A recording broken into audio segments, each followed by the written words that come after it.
Anybody in this room who really knows me will tell you that what I'm about to say is absolutely true. I am not an obsessive person. I'm not materialistic. I don't get attached to things. I don't follow the Packers. I don't follow the Brewers. You know, even if I did follow the Brewers, where the hell would we be going?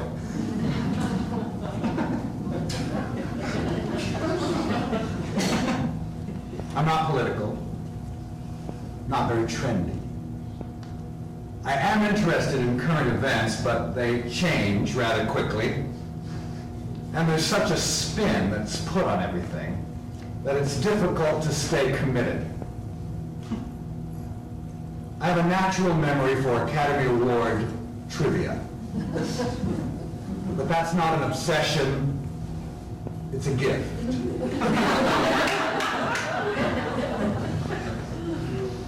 I like television. On January 2nd of this year, I just returned to Milwaukee from New York, where I spent New Year's Eve in Times Square. I'm hanging out in my apartment, and I'm watching a Bravo channel profile of Cher.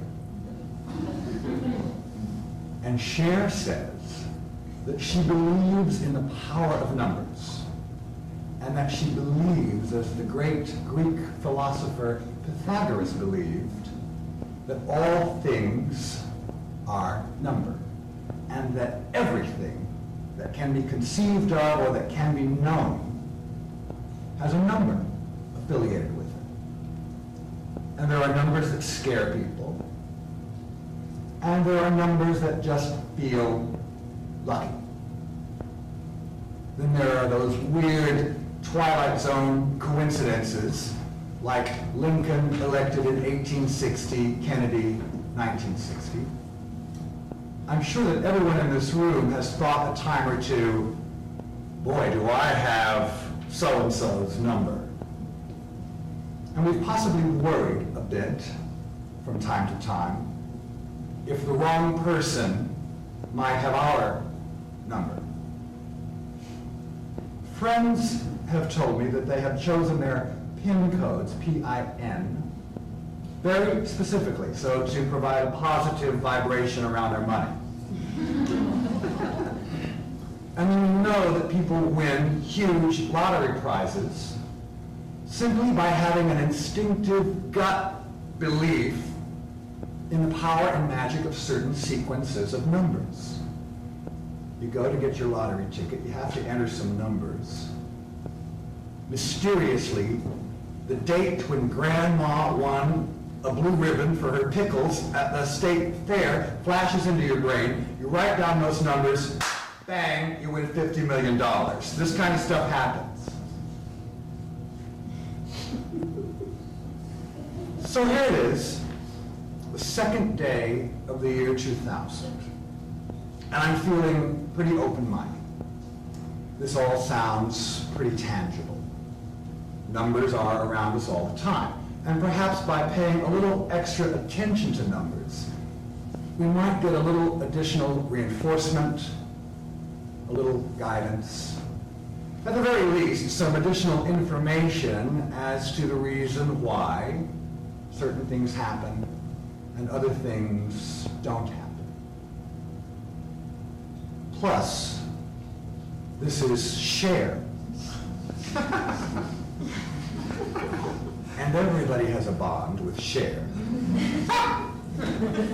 And mine is such that I believe, or at least want to believe, anything she says. The next day, I'm watching a movie, and this movie has as its theme, there are no coincidences in life, that everything happens for a reason.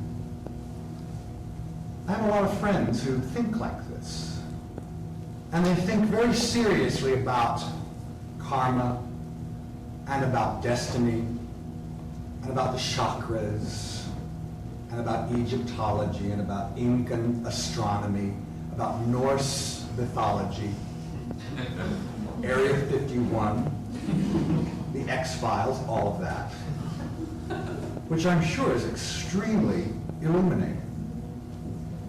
It's just that I haven't had the time nor the inclination really to go down any one of those metaphysical roads. But then something happened. 3 days later, on January 5th, I got 2 checks in the mail. Each one of these checks was for $221. 221 adds up to 5. 221 again adds up to 5. This is January 5th. Remember, I'd seen share on 122,000, which adds up to 5. And then one of the checks was just a little bit larger than the other one. 55 cents more. Wow.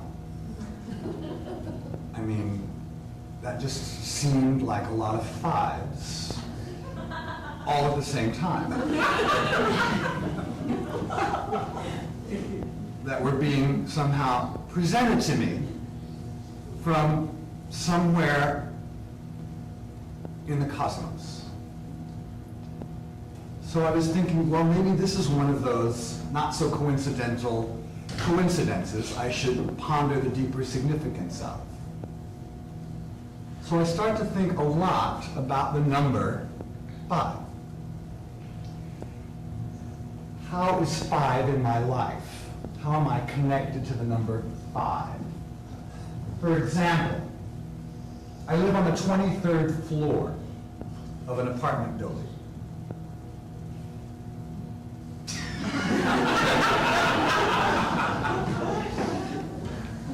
Oddly, I realize that a lot of my very good friends, not all of them, but many of them, have names that have 5 letters in them.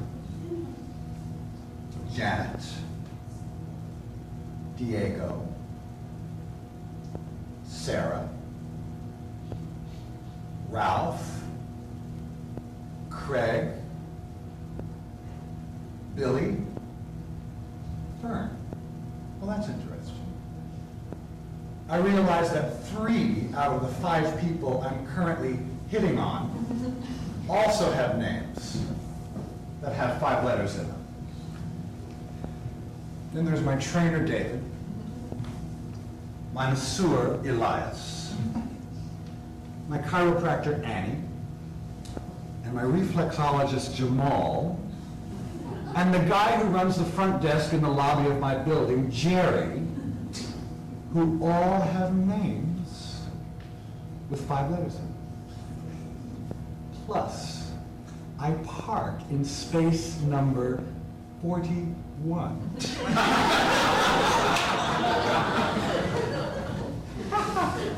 In the basement of my building. So I start to become what I've labeled as a reflex mathematician, meaning I can be parked in my car at a stoplight, and spontaneously I start to mentally add up all the numbers on all the license plates of all the cars around me. Now I realize I'm looking for the number 5 for some reason, or a multiple of 5. I just think that's the rule to follow. Now my first bingo, so to speak, occurs when I get the Pythagorean alphabet. Now the Pythagorean alphabet gives a number, designates a number for every letter of the alphabet. And so I add up my full name and I get 32. Thank you, you're adding that together.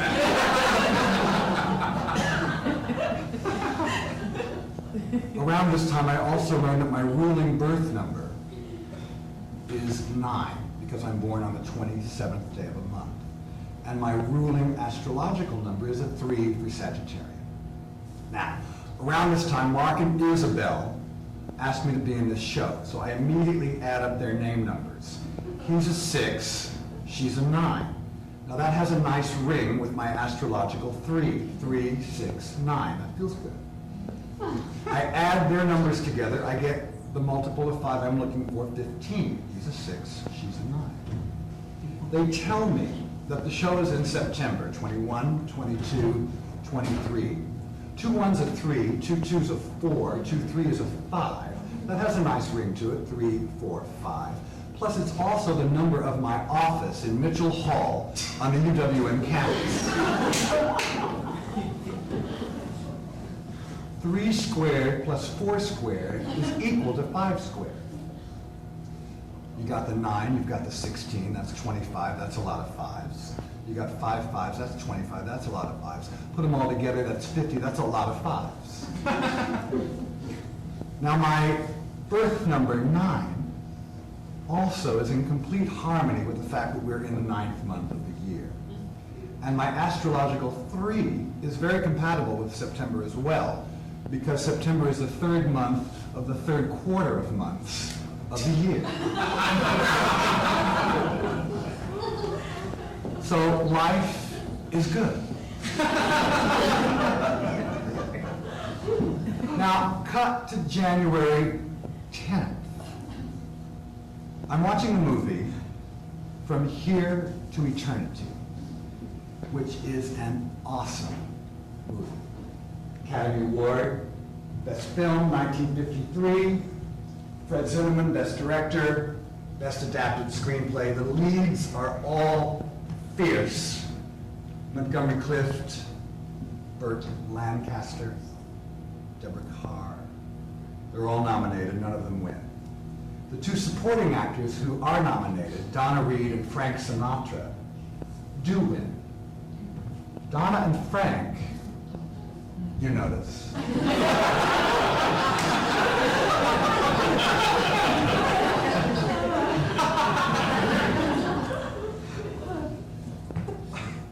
Now, while I'm watching From Here to Eternity, I get that weird reflex mathematician impulse again. So I add up the numbers that correspond to the letters in the title of the movie. From is 25, that's a 7. Here is a 27, that's a 9. 2 is an 8, eternity adds up to 44, you add 4 and 4, you get 8. 7, 9, 8, 8, 32.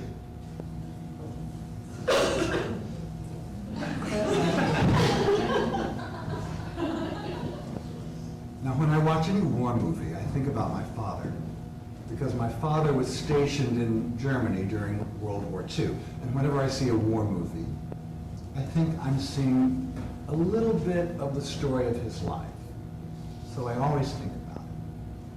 And I realize that since I have his name, that his full name numbers add up to 32, as do mine, as do the numbers that spell out the title of this movie I'm watching. Cut to January 15th. It's about 5 o'clock. I'm headed to the gym.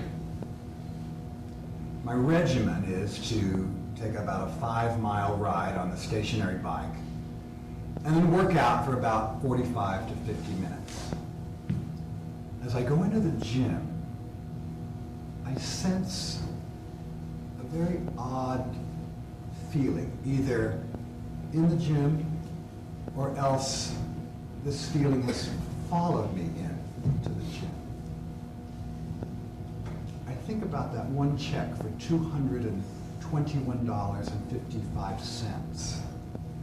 That check was a dividend payment for some shares of common stock that I own in Phillips Petroleum Company. Now, I'm not the original owner of these shares. They originally belonged to my grandfather, who worked for Phillips Petroleum Company out in Oklahoma during their early years. Now, my grandfather died 32 years ago. in 68. 68, 14, 1, 4, 5. When he died, he left the shares to my father, who died 23 years ago. In May, the 5th month of the year, 77. Another 14, another 4-1, another 5. When he died, he left the shares to my mother, who died 15 years ago. The 6th month, June, the 9th day of that month. So as I'm thinking about this, the odd feeling I spoke of intensifies. It hovers above me for a spell and then settles into me. And I can't explain it, but I feel like I'm getting some kind of message about a passage. A passing on. A passing away. A death.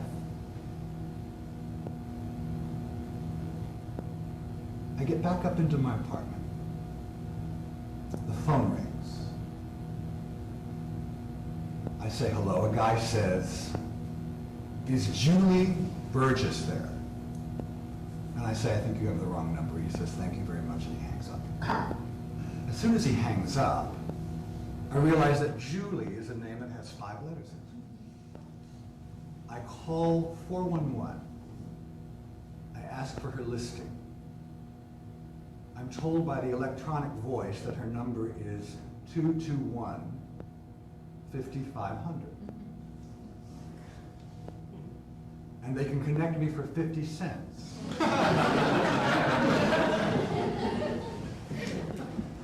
Which I choose not to do. I dial the number myself.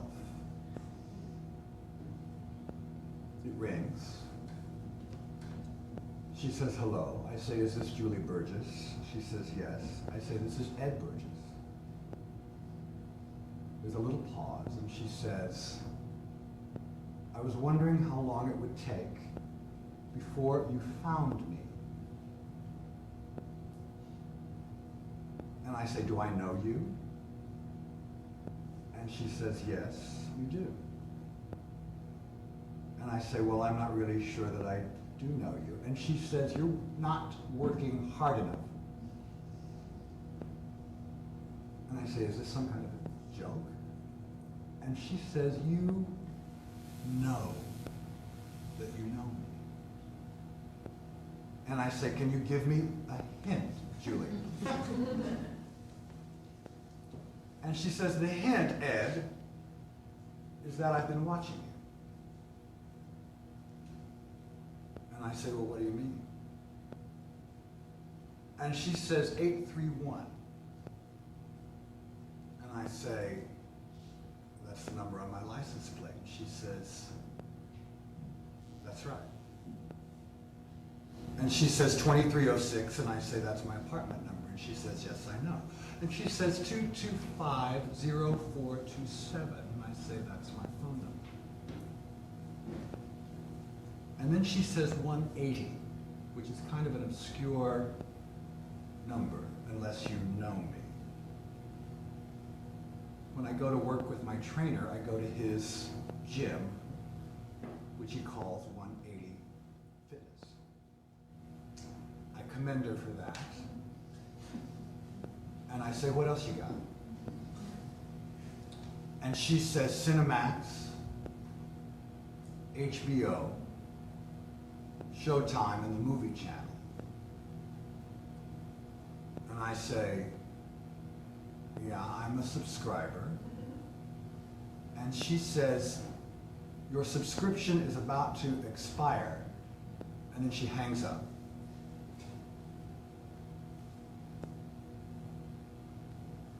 Now that was about 8 months ago. Since then, I've changed my phone number.